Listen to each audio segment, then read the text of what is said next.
I was 12 the first time I felt real fit. Our town was the kind of place people described as safe, quiet street.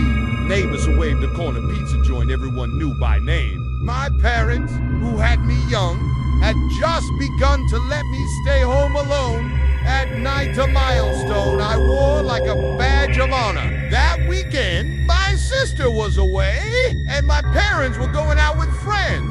They handed me a 20 and told me to order dinner, reminding me to wrap the leftovers and stick them in the fridge. It was a perfect plan. Pizza, video games, and the house to myself. I was deep into a James Bond game on my PS2 when the doorbell rang. The pizza had arrived. I rushed downstairs, cash in hand. The delivery guy looked off. Maybe rough around the edges, scraggly beard, trucker hat, glasses smudged. He handed me the pizza and stared past me into the house. "You alone here?" he asked casually. But it wasn't casual. I froze.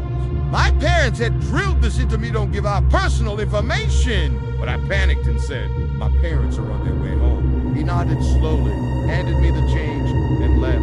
I locked the door and tried to shake the uneasy feeling. Maybe he was just being weird. I ate my pizza, wrapped the leftovers, and went back upstairs to lose myself in another round of spy games. Hours passed. The house was silent except for the sound of gunfire and gadgets from the game. At around 11 p.m., the doorbell rang again. I jumped up, assuming my parents were home. "Mom? Dad?" I called through the door. A voice responded, low and unfamiliar. "Hey," I hesitated. "Who is it? I just need to use a phone," the man repeated. "No way. I wasn't about to open the door to a stranger at this hour." My heart pounded. I stepped back from the door, terrified to look through the peephole. As I turned to go upstairs, the man banged on the door and said, "Wait, please. I need help." He'd seen me through the top glass panel. His head was silhouetted in the porch light, unmoving, watching.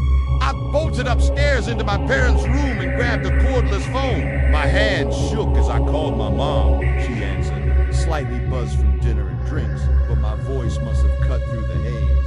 I told her someone was at the door, asking to come in.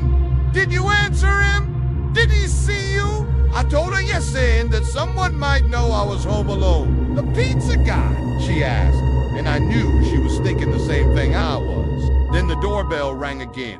And again. My mom told me to lock myself in that bedroom and stay put. She'd call the police. I crouched on the floor, trying not to make a sound. That S when I heard it. The creak of the side gate opening, the one that led to the backyard. Soft, deliberate. "What if he tries the den window?" I whispered. "Just stay quiet," my mom said. "The police are on the way."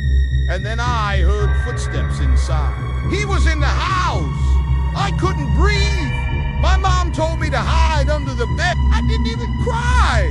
I was too scared for that. Just listened as the footsteps moved through the downstairs, then started climbing the stairs. He was checking rooms. I heard the knob to the bedroom jiggle lock. Dad, a light knob. He tried the knob again. Still locked, then silent. Footsteps faded, gone.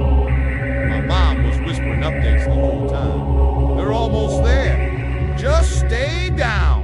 Stay here." Minutes later, I heard heavy footsteps, boots this time, and a voice shouting my name. "Police! It's safe now!" When I opened the door, 2 officers were on the landing. The others were downstairs. The back door opened the sliding window in the den. Wide open. He hadn't broken in.